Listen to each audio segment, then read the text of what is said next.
جعل نسله من سلالة من ماء مهين ثم سواه ونفخ فيه من روحه وجعل لكم السمع والأبصار والأفئدة قليلا ما تشكرون. صدق الله العظيم وبلغ رسوله النبي الكريم ونحن على ذلك من الشاهدين والشاكرين والحمد لله رب العالمين.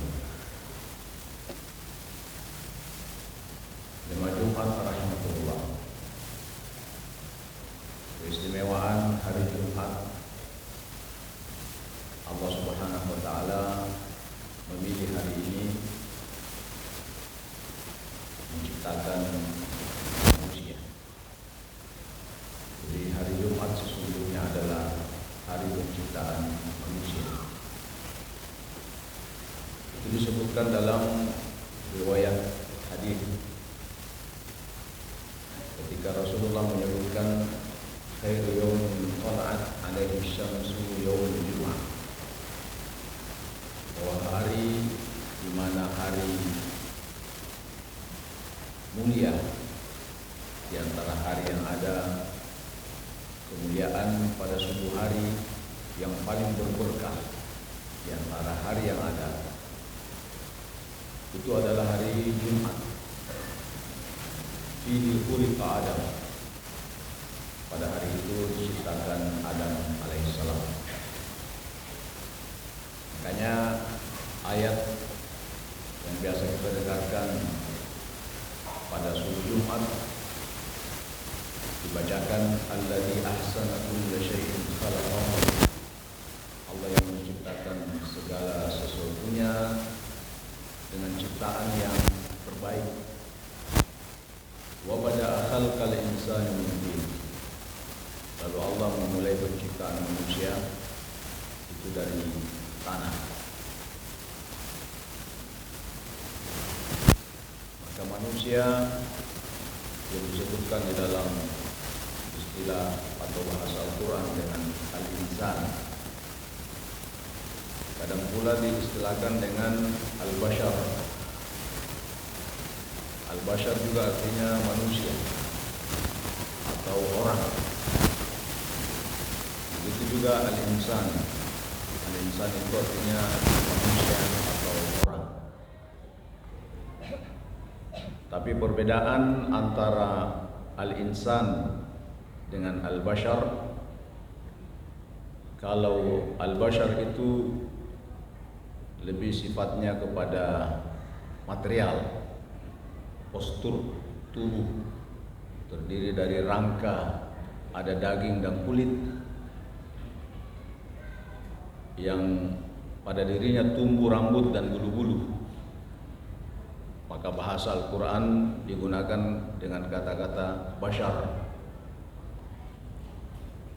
Tapi manusia itu bukan hanya sekedar rangka tubuh fisik yang berbeda dengan makhluk lainnya, tapi manusia itu ada unsur rohani, ada unsur jasmani, ada unsur akal pikiran, spiritual, unsur akal pikiran, bahkan lebih dari itu ada unsur sosiologisnya yang membedakan dengan makhluk yang lain. Dalam fungsi seperti inilah Al-Quran menyebutkan manusia itu dengan istilah al-insan. Dan seperti yang disebutkan dalam Al-Quran, wa bada'a khalqal insani min tin, proses penciptaan manusia itu diawali dari tanah. Thumma ja'ala naslahu min sulalatin min ma'in mahin, kemudian dari Nabi Adam itu beranak keturunan dari proses secara alami min ma'in mahin, terjadi pembuahan antara sperma dengan ovum, lalu kemudian melahirkan keturunan. Thumma sawwahu wa nafakha fihi min ruhihi, Lalu kelebihan manusia itu karena Allah meniupkan roh kepadanya itu dari dirinya. Karena itu dalam Al-Quran disebutkan thumma sawwahu, setelah dibentuk dalam proses yang ada, kemudian Allah meniupkan rohnya. Jadi kalau manusia itu disebutkan dalam ayat lain sebagai khalifah. Khalifah itu artinya mandataris yang menggantikan fungsi-fungsi ketuhanan di muka bumi ini. Maka itulah disebut dengan khalifah. Jadi ada fungsi ta'mirul ardh, untuk memakmurkan alam ini. Sekalipun di awal ketika Allah ingin menciptakan komunitas atau jenis manusia, para malaikat dan jin itu keberatan. Tapi kemudian Allah memperlihatkan kekuasaannya dengan membuka kompetisi antara manusia dan malaikat serta jin. Tapi kemudian malaikat dan jin takluk dengan kelebihan yang dimiliki oleh manusia. Ternyata Allah memformat manusia, wa 'allama Adam al-asma'a kullaha. Manusia itu bisa diformat kepalanya, diformat dirinya, diformat otaknya untuk bisa menerima pelajaran apa saja. Lalu kemudian hasil dari pelajaran itu ia bisa manfaatkan untuk menggantikan Allah dalam memakmurkan alam ini. Jadi apapun yang kita miliki, profesi apapun yang ada pada kita, itu sesungguhnya menggantikan fungsi-fungsi Tuhan untuk memakmurkan alam. Petani misalnya itu diberikan anugerah oleh Allah Subhanahu wa taala untuk siap mengabdikan dirinya untuk memakmurkan alam dalam bercocok tanam. Maka di dalam Al-Quran disebutkan antum tazra'unahu am nahnu zari'un. Wahai manusia, kaukah yang menanam tumbuh-tumbuhan, pepohonan, atau kami yang menanam? Sesungguhnya kalau kita lihat, tentu yang menanam itu adalah manusia. Tapi manusia diberikan anugerah, diberikan kemampuan, hidayah untuk siap menjadi petani, itu karena bagian yang Allah titipkan dari dirinya kepada orang-orang yang siap bercocok tanam.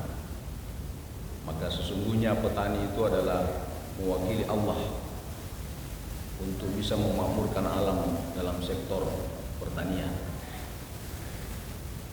Begitu juga profesi guru misalnya.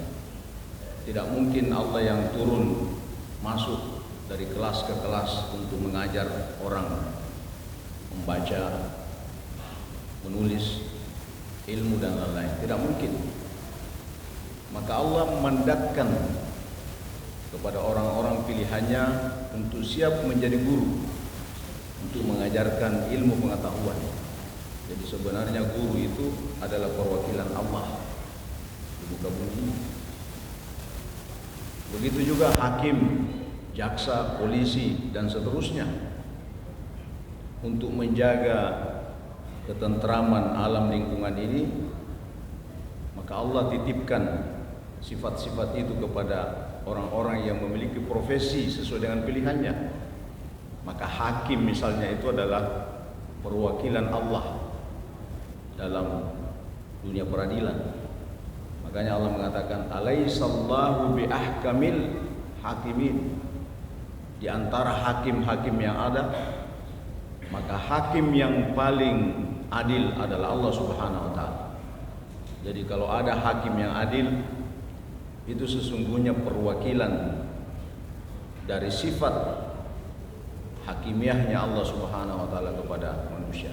Dan begitu seluruh aktivitas manusia, sesungguhnya ini kita perwakilan dari Allah Subhanahu wa taala.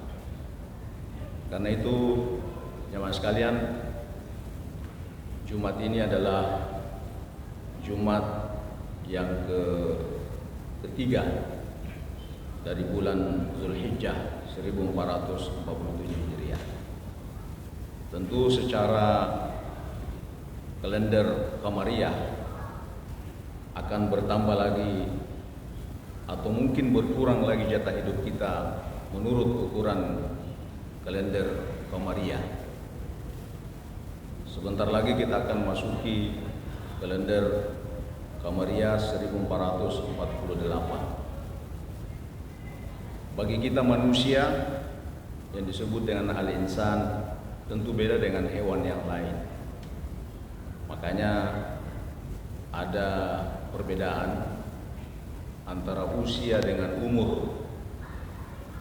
Kalau hewan tidak memakai istilah umur. Usia itu kalau bahasa Al-Quran disebut dengan ajal, yang sifatnya kuantitatif, jumlah 20, 30, 40, 50, 60 dan seterusnya. Itu sifatnya kuantitatif. Tapi sebagai manusia seharusnya ada yang perlu diperhatikan untuk kehidupan kita ini. Apa itu? Itulah namanya umur. Umur itu sifatnya kualitatif. Usia mungkin bisa diukur dalam hitungan jumlah, tapi yang namanya umur itu sejauh mana orang menjadi perwakilan Allah Subhanahu wa taala agar ia bisa bermanfaat dalam kehidupannya. Mungkin ada orang usianya hanya 40, hanya 50 seperti Imam Syafi'i itu usianya hanya 52 tahun. Tapi umurnya karena ilmunya masih dimanfaatkan, dibaca, pikiran-pikirannya masih terasa, kebaikan-kebaikannya masih kita nikmati, maka umurnya melebihi dari usianya. Dan itulah kita harapkan pertambahan tahun Qamariyah yang sedikit lagi akan kita masuki. Kita berharap bukan hanya usia kita bertambah, tapi kita harapkan umur kita juga bisa bertambah. Dalam hal ibadah misalnya, kita bisa perpanjang umur kita. Misalnya dalam hadis Rasulullah SAW kaitannya nanti dengan bulan Muharram, Rasulullah bersabda, "Afdhalus siyami ba'da Ramadan siyamu al-Muharram." Atau kama qala siyamu syahril Muharram. Puasa yang dilakukan yang terbaik setelah bulan Ramadan itu adalah puasa Muharram. Jadi antara lain fadilahnya terutama tanggal 10 Asyura, kata Rasulullah, itu nilainya bisa dikonversi 1 tahun.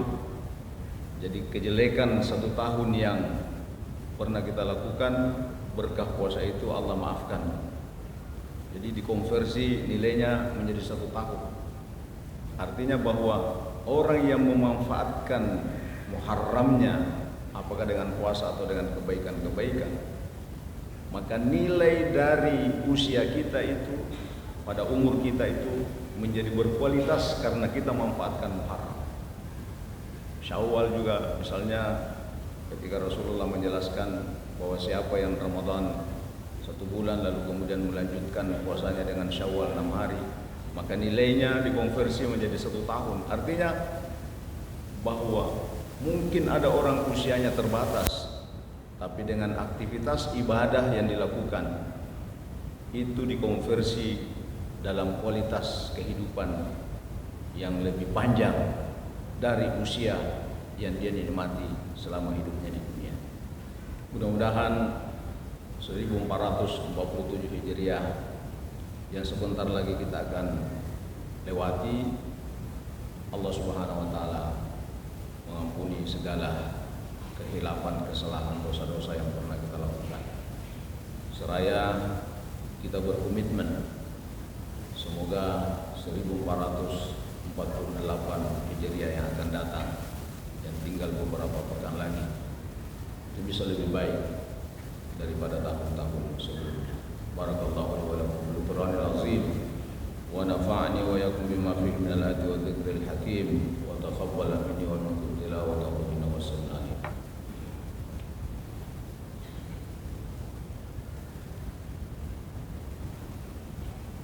Alhamdulillahirabbil alamin arrahmanir rahim maliki yaumiddin. Asyhadu an la ilaha illallah wa asyhadu anna sayyidana wa nabiyyana Muhammadan abduhu wa rasuluh. Allahumma shalli wa sallim ala hadzal nabiyil karim wa ala alihi wa sahabatihi wa man tabi'ahum bi ihsanin ila yaumiddin, amma ba'd. Ayyuhal muslimun al hadirun rahimakumullah, usikum wa iyyakum taqwallahi wa faza muttaqun wa hufzukum ala ta'atillahi wa ta'ati rasulih fi kulli waqtin la'allakum turhamun. Qala Allah ta'ala fi kitabil karim, a'udzu billahi minasyaitonir rajim. Ya ayyuhalladzina amanu taqullaha wal tanzur nafsum ma qaddamat lighad wattaqullaha innallaha khabirun bima ta'malun. Wa qala innallaha wa malaikatahu yusholluna 'alan nabiy. Ya ayyuhalladzina amanu shallu 'alaihi wa sallimu taslima. Allahumma shalli 'ala sayyidina Muhammad wa 'ala ali sayyidina Muhammad. Kama shallaita 'ala sayyidina Ibrahim wa 'ala ali sayyidina Ibrahim fil 'alamin innaka Hamidum Majid.